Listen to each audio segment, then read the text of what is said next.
Konnichiwa minasan, I'm Matayu and this is Manga You May Have Missed. I love mysteries, have ever since I was a kid. I learned to read with Nate the Great and owned at least half of the Hardy Boys novels. The complete works of Sir Arthur Conan Doyle was one of my favorite books. We aren't talking about Detective Conan today though. No, we are diving into a different mystery series, Junikyu de Tsukamaete, better known as Zodiac P.I. Zodiac P.I. was written by Natsumi Ando and published in the monthly magazine Nakayoshi from April 2001 to January 2003. It's a short series comprised of only 4 volumes. It was previously licensed in North America by Tokyopop and published in its entirety between July and December 2003, but has since gone out of print. There was no anime adaptation made. Our story begins with police helicopters circling a building. They finally caught a serial burglar thanks to phone tips. They note a star mark on the floor near the already tied up burglar. She has done it again! Who is she? Here to solve any case, Spica, the Zodiac private investigator.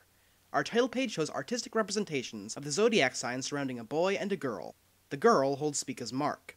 The first file is called Footprints of a Virgo. At the same moment that the police are arresting the burglar, a girl is backed into a wall by a person holding a length of rope. We thankfully switch to silhouette as the girl is strangled.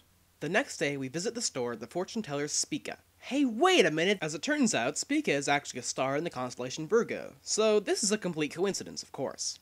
According to a newspaper detailing the arrest of the burglar, the investigator bearing the name has been appearing since the Meiji era and has solved many cases since then. The man reading it reacts in shock and calls for his daughter Lily, who is just about to check her horoscope. She's supposed to have a reunion with an old friend and have something unexpected happen. She racks her brain, but can't think of who this old friend might be. At that moment, her dad bursts into the room asking if she's seen the newspaper. She tells him not to interrupt while she's doing a reading, and that she should be referred to as Mademoiselle Lily while in the reading room. See, until her mom gets back, she's the chief astrologer.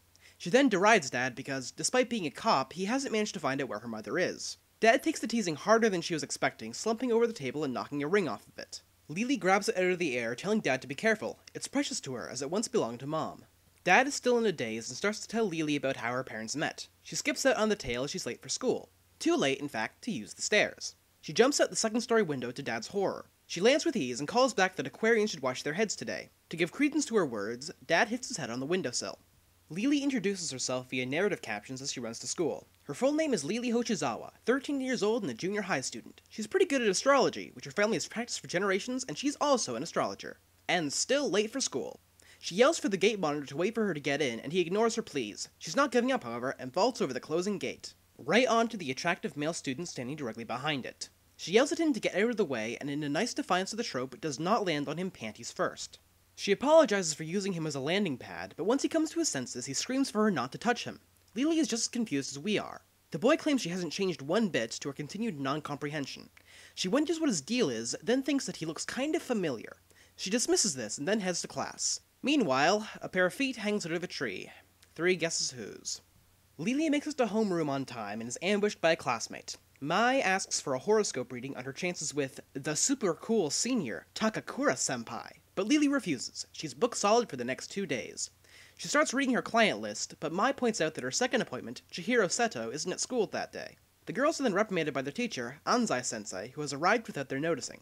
Anzai-sensei takes the attendance, noting again that Chihiro was absent. Before homeroom begins, she calls in a new transfer student, Hiromi Oikawa. Surprise, surprise, it's the boy Lily landed on earlier. Guess you can't escape all the tropes.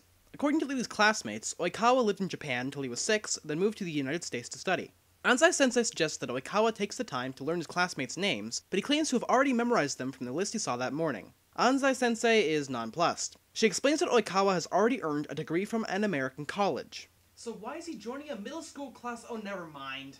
When asked what he studied, Oikawa claims that his major was criminal psychology. The entire class joins Anzai-sensei in her nonplussedness. Anzai-sensei suggests Oikawa take a seat next to Lily. Lily tries to make nice, but Oikawa claims it's been a long time since they've seen one another. Lily still doesn't know what he means. He gets frustrated at her and calls her a meathead for not recognizing him even after learning his name. She takes offense at this, but at this point is yelled at once again by Anzai-sensei. Privately, she muses that meathead isn't that uncommon a nickname for her, seeing as the only class she does well in is gym, but Oikawa does look kind of familiar. The school day is further interrupted when another teacher bursts into the classroom and tells Anzai-sensei there's an emergency. It concerns Chihiro Seto. He begs her to come to the back of the gym immediately. She's taken aback by what she sees there, as are Lily and Oikawa who followed her. Chihiro has been hung from a tree. Lily wonders in horror if this is what the horoscope meant by something unexpected. Sometime later, the police have arrived and are keeping the students behind a perimeter line. In charge of the case is Inspector Hoshizawa, Lily's dad. The forensics team informs him that there were 3 teachers present at the school the previous day, a Sunday. None of them claim to have seen anything out of the ordinary. The teachers are Sasayanagi-sensei, who found the body, Sano-sensei, the student counselor, and Anzai-sensei, who as we know was Chihiro's homeroom teacher. Inspector Dad tells Anzai-sensei not to worry as he is considered a modern-day super sleuth. Lily, looking on, kicks a tuna can at his head to make him act seriously. Dad theorizes that the case is a suicide. There is only one set of footprints, although some might have washed away due to yesterday's rain, and said footprints match Chihiro's shoes. Lily notices something about the footprints. Oikawa cuts in to claim that it was not a suicide. He explains that it would be odd for someone to remove her shoes prior to committing suicide. He asks Anzai-sensei what kind of student Chihiro was and is told that she was very tidy and down to earth. He reasons a tidy girl wouldn't take her shoes off like that. Lily suddenly realizes she knew someone who talked like that a long time ago. She flashes back to preschool in which a classmate correctly guesses she took a shortcut through someone's yard. He deduced this through noting her muddy hands and knees as if she went under a fence, which gives him the only house with a fence high enough off the ground to crawl under. She also has dog hair on her, presumably from his dog. She claims the boy, Hiro, sounds amazingly like a detective. Hiro claims that someday he'll be a great detective just like Spica. Back in present day, the pieces connect in Lily's brain. She realizes that Oikawa is Hiro several years later. Or is he? He doesn't remember, but apparently hates the nickname anyway. Dad, irritated at the middle schooler doing his job for him, states his theory is nonsense and tells him to go back to class. Lily grabs him, to his chagrin, and says she still trusts his intellect and intuition from childhood. She asks Mai what Chihiro's birthday was and discovers she was a Virgo. She runs off, Oikawa calling after her. All she needs is her birthdate, she says, pointing to her ring. With that non-explanation, she continues running. Chihiro made an appointment with her for that day. Why would someone about to commit suicide make an appointment for an astrology reading? There must be an explanation, she thinks. In a secluded location, Lily summons Chihiro Seto's astral spirit, Demeter, spirit of the Virgo. She bids her to leave the star ring and assist her. Everyone has a fate determined by the stars. By asking the spirit about her destiny, Lily unveils the hidden truth. It's been passed down for generations. The power of Spica. Demeter greets Lily and asks what the case is. Lily asks her for Chihiro Seto's horoscope for the previous day. Before they start, Demeter feels the need to fix Lily's appearance, prompting her to yell that they don't have time for this and hurt poor Demeter's feelings. Lily reminds herself that Demeter functions to the letter of the description of a Virgo and to treat her delicately. She apologizes and asks again for the horoscope. Demeter acquiesces to the reading. Better avoid going out. Someone may seriously disappoint you. Key images revealing the truth of the day are rain and a long, thin rope. Lily wonders what it all means, and Demeter reminds her that figuring that out is her job. Lily muses on what the horoscope might mean. She figures that Chihiro went to school the previous day and probably saw something she wasn't meant to. Her clues are the rain and a long, thin object.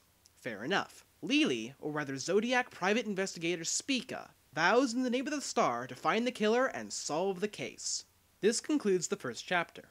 The second chapter is, of course, Footprints of the Virgo Part 2. Sometime after the events of the first chapter, Lily hops over a wall. Now that the police are gone, it's time for her to start her investigation.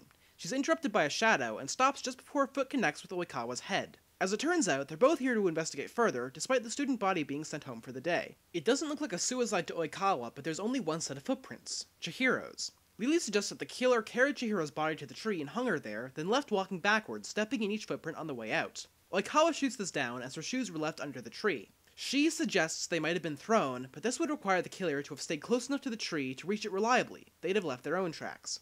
Oikawa theorizes that a tool was used to plant the shoes. Lily remembers the object Demeter showed her was long and thin.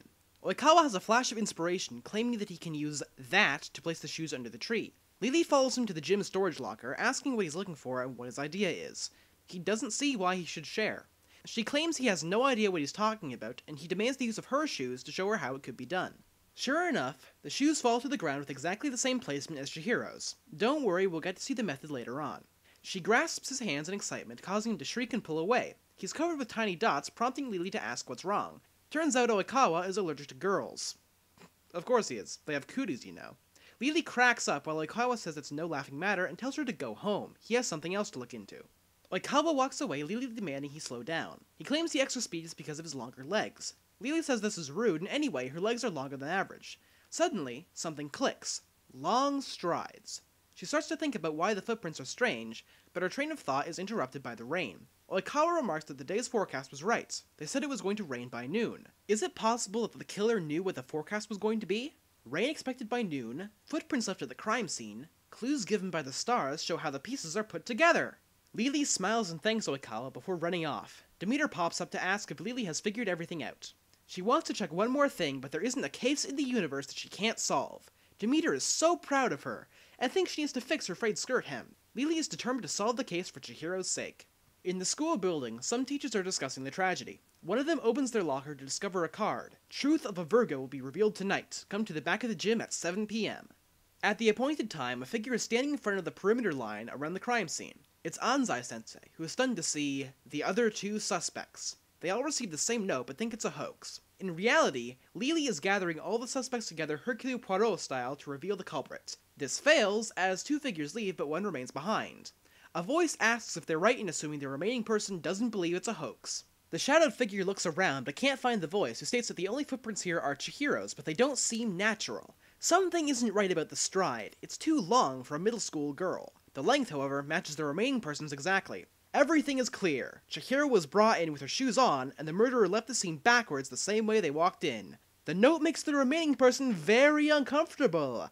Doesn't it, Mr. Sasayanagi? Lily, wearing a different outfit but making no effort to disguise her face, has been sitting in the tree. Sasayanagi-sensei demands to know who she is. Everyone's been talking about her recently. She's Spica, the private investigator. Sasayanagi, in his defense, asks how the shoes wound up under the tree if Spica is right. Simple.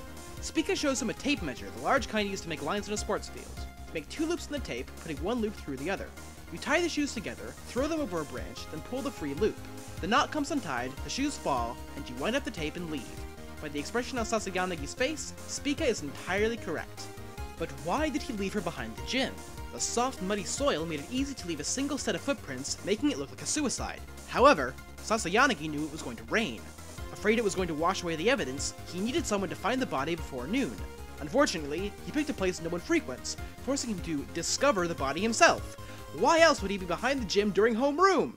Sasayanagi is speechless for a moment, but his confidence returns. He leaps forward and catches Spica in a chokehold, saying she'll share Chihiro's fate. Spica asks if this is a confession, and Sasayanagi admits to killing her. Spica was then going to reveal the tape recorder she had recording the confession, but the chokehold throws a wrench into her carefully thought-out plan. She starts to pass out before a light shines in Sasayanagi's eyes. It's Oikawa. Both Spica and Sasayanagi are confused as to why he's here. Oikawa brings his own evidence to bear. Chihiro's shoes are tied in a strange way. The killer must have untied them and retied them to wear them. Sasayanagi ties his shoes with the same weird knot. Oikawa has also discovered that Sasayanagi was embezzling from the school, and for some reason was using a school computer to do so.